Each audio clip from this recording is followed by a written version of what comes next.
এক নারীর প্রতি দিনের পর দিন ধরে ঘটে চলা শিউরে ওঠার মতো জঘন্য অত্যাচার আর বদলার কাহিনী নিয়ে সিনেমা সাওয়ার প্রেজেন্টিং দ্য স্টোরি অফ অসমি। কাহিনী শুরু হয় 2016 সালে। একটি বদ্ধ ঘরে মেঝেতে একটি ম্যাট্রেসের উপর একটি মেয়েকে অচেতন অবস্থায় পড়ে থাকতে দেখা যায়। মেয়েটির নাম অসমি। তার জ্ঞান ফিরে আসে আর সে দেখে অপরিচ্ছন্ন স্যাঁতস্যাঁতে দেওয়ালে ঘেরা একটি ঘরে সে বন্দী।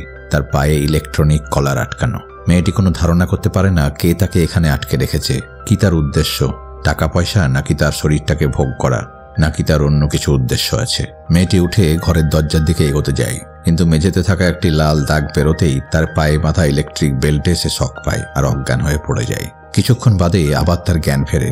সে বুঝে যায় ওই লাল বর্ডার পেরোনো যাবে না। অসমির খুব পিপাসা পায়। কোনো রকমে উঠে ওয়াশরুমে বেসিনের ট্যাপ খুলে সে জল খাওয়ার চেষ্টা করে, কিন্তু কোথাও কোনো জল পায় না। অসমি কিছুক্ষণ বাদে সেই ঘরের দরজার সামনে কারো ছায়া দেখতে পায়, পায়ের শব্দ শুনতে পায়। অসমি ছুটে দরজার কাছে আসে আর কাঁদতে কাঁদতে বলে, কে তুমি? তুমি কি চাও? তুমি যদি টাকা পয়সা চাও তো আমি আমার বাবাকে ফোন করে যা টাকা পয়সা চাও আমি তাই দিয়ে দেবো, কিন্তু তুমি আমাকে ছেড়ে দাও। কিন্তু সেই লোকটি তার কোনো কথার কোনো জবাব দেয় না। এভাবেই 5 দিন কেটে যায়।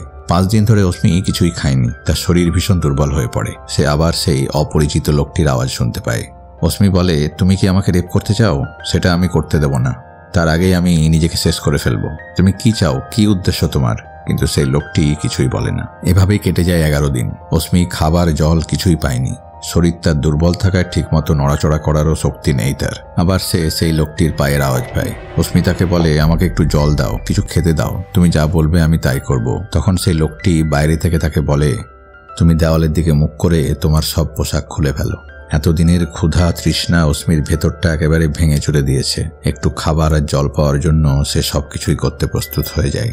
অসমি ভয়ে ভয়ে দেওয়ালের দিকে মুখ করে এক এক করে তার সমস্ত পোশাক খুলে সম্পূর্ণ নগ্ন হয়ে যায়। তখন সেই লোক দরজা খুলে তার কাছে আসে। একটি প্যাকেটে নতুন পোশাক, খাবার আর জলের বোতল রেখে বাইরে থেকে দরজা লক করে চলে যায়। অসমি ওই লোকটার দেওয়া পোশাকগুলো পরে নেয় আর বুভুক্ষের মতন খাবার খেতে থাকে। আর জল খেয়ে তার মনে হয় এর থেকে তৃপ্তিদায়ক মনে হয় আর কিছু নেই। এরপর সিন শিফট হয় আর 2020 সালে চলে আসে, যেখানে দুজন মেয়ে ইন্দু আর ঈশাকে দেখানো হয়। তারা গাড়িতে যেতে যেতে বলছে, 4 বছর হয়ে গেল এখনো অসমির কোনো খবর পাওয়া যাচ্ছে না। কোথায় আছে কে জানে, আদৌ আছে না মারা গেছে তাও তো বোঝা যাচ্ছে না। ঈশা অসমিকে ঘৃণা করত, কারণ ঈশা শিবাকে ভালোবাসত, কিন্তু শিবা অসমিকে ভীষণ পছন্দ করত। শিবা অসমির জন্য পাগল ছিল, কিন্তু অসমি শিবাকে পাত্তা দিত না, তাও সে অসমিকে ভীষণভাবে ভালোবাসত। তো শিবা এখনো 4 বছর ধরে অপেক্ষা করে আছে আর বলে অসমি একদিন ঠিক ফিরে আসবে। ঈশা আর অসমিকে ঘৃণা করার এটাই কারণ। তাই ঈশা বলে অসমি নিশ্চয় মারা গেছে, এতদিন পর্যন্ত সে আর বেঁচে নেই। এমন সময় হঠাৎ তাদের গাড়ির সামনে কেউ চলে আসে। তারা ব্রেক কষে গাড়ি থামায় আর দেখে তাদের গাড়ির সামনে অসমি প্রায় অজ্ঞান অবস্থায় কোন রকমে গাড়ির ওপর ঝুঁকে দাঁড়িয়ে আছে। তারা দুজন তাড়াতাড়ি করে অসমিকে তুলে হসপিটালে নিয়ে যায়। ইন্দু শিবাকে ফোন করে হসপিটালে ডেকে নেয়। শিবা হসপিটালে চলে আসে। কিছুক্ষণ পর ইন্দু শিবাকে বলে, আমাকে কিছু কাজে বাড়ি যেতে হবে, তুমি কি এখানে থাকতে পারবে? শিবা ইন্দুর কথা মেনে নেয় আর হসপিটালে থেকে যায় অসমির দেখাশোনা করার জন্য।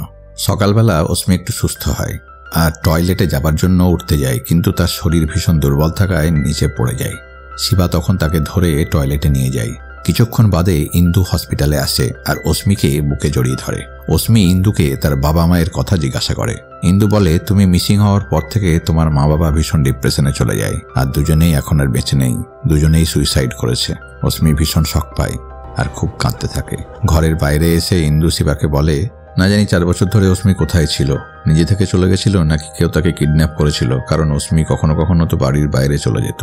শিবা বলে, না, ওর অবস্থা দেখে বোঝা যাচ্ছে ওকে কেউ কিডন্যাপ করেছে। ইন্দু বলে, শিবা, আমি অসমিকে আমার বাড়ি নিয়ে যেতে পারবো না, আমার বাড়িতে অনেকেই আছে, তুমি কি অসমিকে তোমার বাড়ি নিয়ে যেতে পারবে? শিবা বলে, অসমি রাজি থাকলে আমি নিয়ে যেতে পারি। ইন্দু ঘরে গিয়ে অসমিকে বলে, তুমি কিছুদিন শিবার বাড়িতে গিয়ে থাকো। অসমি এতে রাজি হয়ে যায়। হসপিটাল থেকে অসমিকে ছুটি দেওয়া হলে শিবা তাকে নিয়ে তার বাড়িতে চলে আসে। শিবা বলে, তুমি রেস্ট নাও, আমি তোমার জন্য ব্রেকফাস্ট নিয়ে আসছি। কিছুক্ষণ বাদে শিবা ব্রেকফাস্ট নিয়ে ঘরে ঢুকে দেখে অসমি মেঝেতে শুয়ে ঘুমিয়ে পড়েছে আর তার পায়ে একটি আঘাতের কালো চিহ্ন দেখা যাচ্ছে, যেটা সেই ইলেকট্রিক বেল্টের চিহ্ন। শিবা ওই কালো দাগে হাত দিতেই অসমি চমকে যায় আর ঘরের এক কোণে সরে গিয়ে চিৎকার করতে থাকে, চলে যাও, চলে যাও এখান থেকে। শিবা তখন সেখান থেকে চুপচাপ সরে যায়। কাহিনী এরপর ফ্ল্যাশব্যাকে যায় আর 4 বছর ধরে অসমির সাথে ঘটা অত্যাচারের ঘটনা দেখানো হয়। কিডন্যাপার যখন অসমির কাছে যেত তার আগেই অস্মিকে চোখের ওপর পট্টি বেঁধে নিতে অর্ডার দিত। অস্মিকে বাধ্য হয়ে সেটাই করতে হতো। লোকটি চোখ বাঁধা অবস্থায় তাকে খাবার খাইয়ে দিত। অস্মিকে ভীষণ ক্ষুধার্ত রাখত সে, তাই বুভুক্ষের মতো অস্মি সেই খাবার খেত আর চোখ বেঁধে রেখেই তাকে দিনের পর দিন নিজের ইচ্ছে মতো ধর্ষণ করত। এসব করার সময় লোকটি সংস্কৃত শ্লোক আওড়াত। লোকটি দরজায় নক করলেই অস্মিকে মুখে পট্টি বেঁধে দেওয়ালের দিকে মুখ করে দাঁড়িয়ে যেতে হতো। লোকটি এসে একটা একটা করে তার সব পোশাক খুলে তাকে বিবস্ত্র করে চোখ বাঁধা অবস্থায় ধর্ষণ করত। অস্মিকে তার পায়ে বেঁধে রাখা ইলেকট্রিক বেল্টের শক থেকে বাঁচতে কিডন্যাপারের সব নির্দেশ মেনে চলতে হতো। এভাবে দিনের পর দিন অস্মির শরীরটা খুবলে খাওয়ার পর কিডন্যাপারের কাছে অস্মির শরীরটা পূরণ হয়ে যায়। তখন সে মাঝে মাঝে গিয়ে অস্মিকে শুধু বাইরে থেকে বাটিতে খাবার ছড়ে দিত। একদিন অস্মির হাত থেকে খাবার মেঝেতে পড়ে যায়। অস্মিকে এতটাই অভুক্ত রাখা হতো, অস্মি বাধ্য হতো মেঝে থেকে খাবার কুড়িয়ে খেতে। এরপর সিন প্রেজেন্টে চলে আসে। অস্মি ভীষণ মনে বসে আছে আর তার কাছে শিবা আসে, কিন্তু অস্মি শিবার সঙ্গে ঠিকভাবে কথা বলে না। ওষুধ খেতে বললে ওষুধও খেতে চায় না। শিবা তখন রেগে যায় আর বলে, তুমি ওষুধ না খেলে কিভাবে সুস্থ হবে? আমি তোমাকে খুব ভালোবাসি অস্মি, তুমি ওই কিডন্যাপারের ঘরের ঘটনা থেকে বেরিয়ে বাস্তবে এসো, স্বাভাবিক জীবনে ফেরার চেষ্টা করো। পরে ইন্দু আসে অস্মির কাছে আর বলে, তুমি মিসিং হয়ে যাওয়ার পর সবাই ভাবতো তুমি মারা গেছো, কেবলমাত্র শিবাই বলতো অস্মি একদিন না একদিন ঠিক ফিরে আসবে। শিবার ভালোবাসায় তোমাকে ফিরিয়ে এনেছে, তুমি অতীত ভুলে নতুন করে শিবার সঙ্গে জীবন শুরু করো। অস্মি বলে, শিবা কি আমাকে গ্রহণ করবে? ইন্দু বলে, শিবা তোমাকে এখনো পাগলের মতো ভালোবাসে, ওকে একটা সুযোগ তো দাও। এরপর অস্মি নতুনভাবে ভাবতে শুরু করে আর সন্ধ্যায় শিবা ফেরার আগে সুন্দরভাবে সাজগোজ করে অপেক্ষা করতে থাকে। শিবা এলে তাকে জড়িয়ে ধরে আর বলে, আমরা কি বিয়ে করতে পারি? শিবা এতে খুব খুশি হয় আর রাজি হয়ে যায়। এরপর তাদের বিয়ে হয়ে যায়। কিন্তু বিয়ের পরও অস্মির আতঙ্ক কাটে না। সব রাতেই ওই ঘরের দুঃস্বপ্ন তাকে তাড়া করে। শিবা অস্মিকে বোঝায়, ঠিকমতো ওষুধ খেতে বলে আর থেরাপি নিতে বলে। অস্মি বলে, আমাকে ইন্দু রাস্তায় পেয়েছে, আমি ওই রাস্তায় কিভাবে গেলাম? 4 বছর একটা ঘরে আটকে অত্যাচার করার পর কিডন্যাপার আমাকে ছেড়েই বা দিল কেন? আমি কিচ্ছু বুঝতে পারছি না। শিবা বলে, তুমি এসব বেশি ভেবো না। অস্মি বলে, আমাকে কিছুটা সময় দাও, আমি ধীরে ধীরে ঠিক হয়ে যাব। এরপর একদিন শিবার প্রমোশন হয় আর তার বস তাকে ট্রিট দিতে বলে। শিবা অস্মিকে বিষয়টা জানায়। অস্মি বলে, না শিবা, আমাদের বাড়িতে কাউকে নিয়ে এসো না। শিবা বলে, অস্মি, ও শুধু আমার বস নয়, ও আমার বড় ভাইয়ের মতো। আমার যখন কিছু ছিল না তখন আমাকে ছোট ভাইয়ের মতো আশ্রয় দিয়েছে। তুমি কিছু ভালো খাবার বানিয়ে রেখো। সন্ধ্যায় অস্মি খাবার দাবার বানিয়ে ভালো পোশাক পরে অপেক্ষা করতে থাকে। কিছুক্ষণ পরে শিবা তার বসকে নিয়ে বাড়িতে আসে। শিবার বস অস্মিকে দেখে বলে, ইউ আর সো বিউটিফুল। বসের গলা শুনে অস্মির তো মাথা ঘুরে যায়। এই আওয়াজ অস্মির খুব পরিচিত মনে হতে থাকে। তার মনে হয় ওই আওয়াজটা সে ওই কিডন্যাপারের ঘরে শুনেছিল, কিন্তু সে নিশ্চিত হতে পারে না, তাই চুপ করে যায় আর খাবার টেবিলে খাবার সার্ভ করতে থাকে। শিবা তার বসকে বলে, প্রফেসর, খাবার ভালো লাগছে তো? আমার ওয়াইফ খুব ভালো খাবার বানায়। শিবার বস বলে, খুব ভালো হয়েছে। অস্মি শিবাকে বলে, ওনাকে প্রফেসর কেন বলছো? শিবার বস বলে, আমি আইটি কোম্পানি শুরু করার আগে অক্সফোর্ড ইউনিভার্সিটির প্রফেসর ছিলাম, তাই আমার এমপ্লয়িরা আমাকে প্রফেসর বলে ডাকে। খেতে খেতে শিবার বস সংস্কৃত শ্লোক আওড়াতে থাকে। শুনে অস্মি চমকে যায়। ঠিক একই রকম শ্লোক একই রকম ভাবে ওই কিডন্যাপার মুখে মুখে আওড়াতো। তার মনে হতে থাকে শিবার এই বসই হয়তো তাকে কিডন্যাপ করেছিল আর শরীরটাকে ভোগ করে যখন শখ মিটে গেছে তখন রাস্তায় ছেড়ে দিয়েছে। ডিনার করার পর শিবা আর তার বস ড্রিঙ্ক করতে থাকে। শিবার বসের নেশা হয়ে যায়, তার বাড়ি ফেরার মতো অবস্থা থাকে না। তখন সে সেখানেই থেকে যেতে চায়। শিবা তার বস রাজেশকে একটি ঘরে শুইয়ে দেয় আর নিজে অস্মির পাশে এসে শুয়ে পড়ে। শিবা ঘুমিয়ে পড়লে অস্মি অন্য একটা ঘর থেকে পিস্তল নিয়ে রাজেশের কাছে চলে আসে। তার গায়ের পারফিউমের গন্ধ শুকে দেখে আর নিশ্চিত হয়ে যায় এই সেই কিডন্যাপার। গলার আওয়াজ, পারফিউমের গন্ধ, একই রকম সংস্কৃত শ্লোক আওড়ানোর অভ্যেস, সবকিছু একেবারে হুবহু মিলে যাচ্ছে। তার মনে পড়ে কিভাবে তার উপর অত্যাচার করা হয়েছে। অস্মির ভীষণ রাগ হয় আর সে নেশার ঘরে থাকা রাজেশকে বিছানা থেকে নামিয়ে একটা চেয়ারের সঙ্গে বেঁধে ফেলে। রাজেশ বলতে থাকে, এসব কি হচ্ছে? এসবের মানে কি? শিবা শিবা বলে রাজেশ চিৎকার করতে থাকে। তখন তার মুখ বন্ধ করার জন্য হাতের কাছে কিছু না পেয়ে অস্মি তার প্যান্টটি খুলে দলা পাকিয়ে রাজেশের মুখে গুঁজে দেয় আর একটা সেলো টেপ দিয়ে তার মুখটা বন্ধ করে দেয়। অস্মি বলে, প্রফেসর, আমি তোমার কি ক্ষতি করেছিলাম? আমার বাবা মা তোমার কি ক্ষতি করেছে যে তুমি আমার উপর এতদিন ধরে অত্যাচার করেছিলে? আমি ডাক্তার হতে চেয়েছিলাম, তুমি আমার মূল্যবান 4টে বছর আর জীবনের সবকিছু তছনছ করে দিয়েছ। 4 বছর পর আমাকে ছেড়ে দিলে কেন? আমার শরীরটা পুরনো হয়ে গেছিল? আমার জায়গায় কি নতুন কোনো মেয়েকে কিডন্যাপ করে একই রকম অত্যাচার করছো? বলো সেই ঘরটা কোথায়, আর ওই ঘরে এখন কাকে আটকে রেখেছো? সব সত্যি কবুল করো। বলে অস্মি দেওয়ালে একটা ফায়ার করে। গুলির আওয়াজে শিবার ঘুম ভেঙে যায়। শিবা তখন এই ঘরে চলে আসে। শিবা এসব কাণ্ড দেখে চমকে যায়। অস্মিকে বলে, রাজেশকে বেঁধেছ কেন? অস্মি বলে, শিবা, এই লোকটাই আমাকে কিডন্যাপ করে 4 বছর ধরে অত্যাচার করেছে। শিবার বস শিবাকে তার বাঁধন খুলে দিতে ইশারায় রিকোয়েস্ট করে। শিবা তাকে খুলতে গেলে অস্মি মানা করে। বসের অবস্থা দেখে শিবার খুব মায়া হয়। শিবা বসের মুখ থেকে সেলোটেপ খুলে অস্মির প্যান্টিটা বসের মুখ থেকে টেনে বের করে আর আশ্চর্য হয়ে বলে, অস্মি এসব কি? অস্মি বলে, শিবা, এই শয়তানটা আমার প্যান্টির জন্য মরে যেত। আমার প্যান্টির গন্ধ শুকত আর আমার শরীরটা ভোগ করত, তাই আমি আজকে ওটা ওর মুখে ঠুসে দিয়েছি। রাজেশ বলে, দেখো অস্মি, তোমার কোনো ভুল হচ্ছে। তুমি কি বলছো আমি কিছুই বুঝতে পারছি না। আমি আজই তোমাকে প্রথমবার দেখলাম, আর কিডন্যাপের তো প্রশ্নই আসে না। সে বলে, আমি পুলিশে তোমাদের নামে কমপ্লেন করব। শিবাকে বলে, শিবা, এসব তোমার প্ল্যান, আর আমার কোম্পানি দখল করার জন্য অস্মিকে তুমি উস্কানি দিয়েছ। শিবা অস্বীকার করে আর অস্মিকে রিকোয়েস্ট করে তার বস রাজেশকে ছেড়ে দেওয়ার জন্য। শিবা বলে, রাজেশ দোষ করে থাকলে পুলিশে কমপ্লেন করব, কিন্তু অস্মি মানে না। সে যা যন্ত্রণা সহ্য করেছে সেটা সেই জানে। শিবা অস্মিকে বাইরে ডেকে আনে ঘটনা ভালোভাবে জানার জন্য। অস্মি বলে, এই শয়তানটা আমার মুখ বেঁধে টানা 4 বছর ধরে আমাকে ধর্ষণ করেছে। শিবা জিজ্ঞাসা করে, এসব কিভাবে প্রমাণ করবে? সেই ঘরটাই বা কোথায়? আমরা ওকে কিছু করলে পুলিশ তো আমাদেরই ধরবে। অস্মি বলে, ওই লোকটি বলেছিল তার বুকের বাম দিকে একটা কালো জরুল আছে। এটা নাকি ওর লাকি মার্ক। তোমার সন্দেহ থাকলে একবার চেক করে দেখো। শিবা রাজেশের জামা খুলে দেখে বুকে সত্যি দাগ আছে। শিবাও খুব অবাক হয়ে যায়। শিবা বলে, প্রফেসর, অপরাধ কবুল করে নাও, তাহলে অস্মি তোমাকে ছেড়ে দেবে। প্রফেসর বলে, আমি যে অপরাধ করিনি সেটা কেন কবুল করব?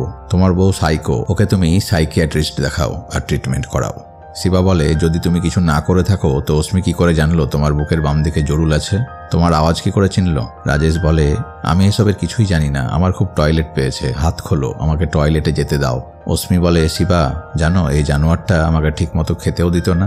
শরীর দুর্বল আর জ্বর থাকায় আমি একদিন টয়লেট অবধি যেতে পারিনি। ঘরেই টয়লেট করতে হয়েছিল আর সেখানেই থাকতে হয়েছিল। ও এখানেই টয়লেট করুক। কিন্তু শিবা অস্মিকে রিকোয়েস্ট করে। তখন অস্মি নিজেই রাজেশকে গান পয়েন্টে রেখে ওয়াশরুমে নিয়ে যায়, কিন্তু রাজেশের হাতের বাঁধন খোলে না। নিজেই তার প্যান্টের চেন খুলে লিঙ্গটা বের করে দেয় আর বলে, এবার টয়লেট করো। আর বলে, কি এখন অস্বস্তি হচ্ছে? তুমি এভাবেই দিনের পর দিন আমার প্রাইভেসি নষ্ট করে বাধ্য করেছো। এখন তুমি যাতে পালানোর জন্য চালাকি না করতে পারো তাই আমি এটা করছি। ওদিকে শিবার ফোনে ইন্দুর কল আসে আর ইন্দু বলে সে শিবার বাড়ি আসছে ভোর 5টায় তার গাড়িটা নেওয়ার জন্য। এর মধ্যে রাজেশ পালানোর চেষ্টা করতেই পা পিছলে পড়ে যায়। অস্মি তার মুখে পা চাপিয়ে দেয় আর টেনে আবার চেয়ারের সাথে বেঁধে ফেলে। শিবা অস্মির কাছে আসে আর বলে, ভোরে ইন্দু গাড়ি নিতে আমাদের বাড়ি আসছে, যা করার তাড়াতাড়ি করো, ওকে ছেড়ে দাও। অস্মি বলে, তোমার বসকে বলো তাড়াতাড়ি দোষ স্বীকার করতে আর ভিডিও করো, তাহলেই ছেড়ে দেবো। শিবা রাজেশের কাছে এসে সব ক্যামেরার সামনে স্বীকার করতে বলে আর বলে, আমি পরে এটা ডিলিট করে দেবো আর অস্মির সাইকিয়াট্রিক ট্রিটমেন্ট করাবো। এখন দোষ কবুল করে নেওয়াই তোমার বেরোনোর একমাত্র উপায়। রাজেশ তখন রাজি হয়ে যায়। শিবা ফোনে ভিডিও রেকর্ড করতে থাকে। রাজেশ বলে, 2016তে আমি অস্মিকে কিডন্যাপ করেছিলাম। ওকে একটা ঘরে নিয়ে গিয়ে হাত পা বেঁধে দিয়েছিলাম। এটা শুনে অস্মি বলে, ভুল বলছো। আমি শিবাকে যা বলেছি সেটা বলতে হবে না, ঠিক যা যা করেছো সেটাই বলো। সবটা আমি শিবাকেও বলিনি। এর মধ্যেই সুযোগ পেয়ে রাজেশ অস্মির হাত থেকে পিস্তল কেড়ে নেয়। শিবার দিকে বন্দুক তাক করে আর তাকে মেরে ফেলার হুমকি দেয়। অস্মির দিকে গুলি করতে গিয়ে দেখে পিস্তল খালি আর তখন তাদের ইলেকট্রিক শক লাগে। অস্মি তখন হাসে, কারণ পিস্তলে রিমোটের সাহায্যে সে রাজেশকে ইলেকট্রিক শক দেয়। অস্মি রাজেশকে আবার চেয়ারে বেঁধে দেয়। জিজ্ঞেস করে, বলো সেই ঘরটা কোথায়? রাজেশ বলে, আমার কথা বিশ্বাস করো, আমি তোমাকে কিডন্যাপ করিনি। বিশ্বাস না হলে আমার বাড়ি গিয়ে সব ঘর চেক করো। শিবা অস্মিকে বলে, চলো সেটা করে দেখি। অস্মি বলে, শিবা, এই লোকটি খুব চালাক, সে নিশ্চয়ই সেই ঘরের রং প্যাটার্ন সবকিছু পাল্টে ফেলেছে। শিবা তখন বলে, অস্মি, রাজেশের একটা বাগান বাড়িও আছে জুহু এলাকায়। রাজেশ এটা শুনে একটু ঘাবড়ে যায় আর বলে, শিবা, ওই বাড়িতে আমি যাই না, কয়েক বছর সেই বাড়ি ব্যবহার করিনি, সেখানে কেন যাবে? অস্মির সন্দেহ এতে আরো বেড়ে যায়। অস্মি তখন বলে, তাহলে চলো আগে সেখানেই দেখবো। অস্মি রাজেশকে গান পয়েন্টে রেখে শিবাকে গাড়ি চালিয়ে সেখানে নিয়ে যেতে বলে আর সেই বাড়ি গিয়ে খুঁজতে খুঁজতে অস্মি সেই ঘরটা পেয়ে যায় যেখানে তাকে আটকে রাখা হয়েছিল। অস্মি দেওয়ালে যা এঁকেছিল সব রয়েছে, এমনকি ঈশাকে ওই রুমে তন্দ্রাচ্ছন্ন অবস্থায় পড়ে থাকতে দেখা যায়। শিবা রাজেশকে বলে, তুমি ঈশার সাথে কি করেছো? অস্মি নিশ্চিত হয়ে যায় এই সেই ঘর, আর এখন ঈশার ওপর অত্যাচার করার জন্য এই লোকটা ঈশাকে আটকে রেখেছে। রাজেশ খুব ঘাবড়ে যায় আর বলে, এখানে এই মেয়েটা কিভাবে এলো আমি কিচ্ছু বুঝতে পারছি না, আমি কিছু করিনি, কেউ আমাকে ফাঁসাচ্ছে। অস্মি বলে, শিবা এই শয়তানটা এই ঘরেই 4 বছর ধরে আমাকে আটকে রেখে দিনের পর দিন ধর্ষণ করেছে। শিবা খেপে যায় আর গলা টিপে প্রফেসরকে মেরে ফেলার চেষ্টা করে, কিন্তু সে পারে না। অস্মিকে বলে, তোমার হাতেই ওর মরা উচিত। অস্মি তখন বদলা নিতে গুলি করে রাজেশকে মেরে দেয়। এরপর অস্মি আর শিবা ঈশাকে নিয়ে বাড়ি চলে আসে। ঘুমে ডুবে থাকা ঈশাকে পাঁজাকোলা করে তুলে শিবা একটা ঘরে শুইয়ে দেয়। অস্মি শিবাকে বলে, শিবা আমি রাজেশকে মেরে কি ঠিক করলাম? শিবা বলে, হ্যাঁ অস্মি, তুমি একেবারে ঠিক কাজ করেছো। সরি, আমি প্রথমে তোমার কথা বিশ্বাস করিনি। ও তোমার সাথে জানোয়ারের মতো ব্যবহার করেছে, রেপ করেছে, মেঝেতে পড়ে থাকা খাবার খেতে বাধ্য করেছে, কুকুরের মতো ব্যবহার করেছে। এটা শুনে অস্মি চমকে যায়। অস্মি শিবাকে বলে, মেঝেতে পড়া খাবার খাওয়ার কথা আমি তো তোমাকে কোনোদিন বলিনি, তুমি কি করে জানলে? শিবা বলে, এটা রাজেশই আমাকে বলেছে যখন ওর বাগান বাড়িতে ওকে নিয়ে গেলাম। অস্মি বলে, তাও তুমি ওকে মারছিলে না কেন? এসব শুনে শিবার চোখ মুখের ভাব বদলাতে থাকে। সে বুঝে যায় যে সে ধরা পড়ে গেছে। এইখানে শিবার আসল চেহারাটা বেরিয়ে পড়ে। মানে অস্মির সাথে সব অত্যাচার এই শিবাই করেছে। শিবা পিস্তলটা উঠাতে যায়, কিন্তু অস্মি সেটা তার আগেই উঠিয়ে নেয়। শিবা অস্মির পায়ে ল্যাং মেরে তাকে ফেলে দেয়। অস্মিকে মেরে অজ্ঞান করে চেয়ারে বেঁধে দেয় আর অস্মির কাছে স্বীকার করে যে কলেজের দিন থেকেই সে অস্মিকে চাইতো, কিন্তু অস্মি তাকে ঘৃণা করত। বদলা নিতে শিবা অস্মিকে কিডন্যাপ করেছিল আর অস্মির মাথায় ভুল ধারণা তৈরি করতে নিজেকে প্রফেসর নাম দিয়ে রাজেশের মতো পারফিউম ব্যবহার করে তার গলা নকল করে অস্মির শরীরটা ভোগ করত আর মিথ্যা করে বুকের বাম দিকে জুড়ুলের কথা বলতো, সংস্কৃত শ্লোক আওড়াতো। 4 বছর ধরে অস্মির শরীরটা ভোগ করার পর তার বিরক্ত লাগতে শুরু করে আর অস্মির শরীরের সাথে সাথে তার মনটাও জয় করার ইচ্ছে জাগে। তাই তাকে সে ছেড়ে দেয় আর ট্রিটমেন্ট করিয়ে বাড়িতে আশ্রয় দিয়ে তার মন জিতে বিয়ে করতে চায়। শিবা আরও বলে, অস্মির বাবা মা সুইসাইড করেনি, তাদেরও সেই মেরেছে যাতে শিবা ছাড়া অস্মির আর কোনো আশ্রয় না থাকে। সে ওই ঘরে অস্মির মনে কিডন্যাপার হিসেবে রাজেশকে ঢুকিয়ে দিতে চেয়েছে, যাতে তার বস রাজেশ তাদের বাড়ি এলেই অস্মির সব সন্দেহ রাজেশের উপর গিয়ে পড়ে। আর এই প্ল্যানে সে সফল হয়েছে। আর রাজেশকে অস্মির হাত দিয়ে মেরে এক ঢিলে 2 পাখি মারার প্ল্যান করেছিল শিবা। এক, অস্মি যাতে কিডন্যাপারকে মেরে বদলা নিয়েছে এটা ভাবতে পারে, আর একই সঙ্গে রাজেশের কোম্পানির মালিক সে হয়ে যায়, কারণ রাজেশ তাকে খুব স্নেহ করত আর কোম্পানির উত্তরাধিকারী শিবাকে করেছিল। কিন্তু বেচারা রাজেশকে বিশ্বাসঘাতক শিবার প্ল্যানে মরতে হলো। অস্মি জানতে চায় শিবা ঈশাকে কেন কিডন্যাপ করেছে। শিবা বলে, তুমি ফিরে আসাতে ঈশা খুব জেলাস ফিল করে, কারণ সে আমাকে চাইতো আর আমি তোমাকে চাইতাম। ও আমার থেকে বড় সাইকো, ও যাতে তোমার কোনো ক্ষতি না করতে পারে তাই ওকে ওই ঘরে আটকে রেখেছিলাম। এইসব বলতে বলতে শিবা অজ্ঞান হয়ে যায়, কারণ তার ড্রিঙ্কসে অস্মি আগেই অজ্ঞান হওয়ার ওষুধ মিশিয়ে দিয়েছিল। পরের সিনে দেখা যায় শিবাকে সেই ঘরে যেখানে সে অস্মিকে 4 বছর ধরে শোষণ করেছে, আর ঘরে রাজেশের লাশও আছে আর শিবার পায়ে সেই ইলেকট্রিক কলারটি লাগানো। শিবা উঠে ঘর থেকে বেরোতে যেতেই শক খেয়ে পড়ে যায়, যেভাবে অস্মি পড়ে যেত। অস্মি বদলা নেওয়ার হাসি হাসতে থাকে, কারণ তার উপর হওয়া জঘন্য অত্যাচারের বদলা সে এখন নেবে তিলে তিলে শিবাকে জব্দ করে। এভাবেই হবে প্রকৃত বদলা। মুভিটা এখানেই শেষ হয়। তো বন্ধুরা, ভিডিও কেমন লাগলো কমেন্টে অবশ্যই জানাও। ভালো লাগলে লাইক দিয়ে চ্যানেলটি সাবস্ক্রাইব করার অনুরোধ রইল। অনেক অনেক শুভেচ্ছা ও ধন্যবাদ বন্ধু। খুব ভালো থেকো।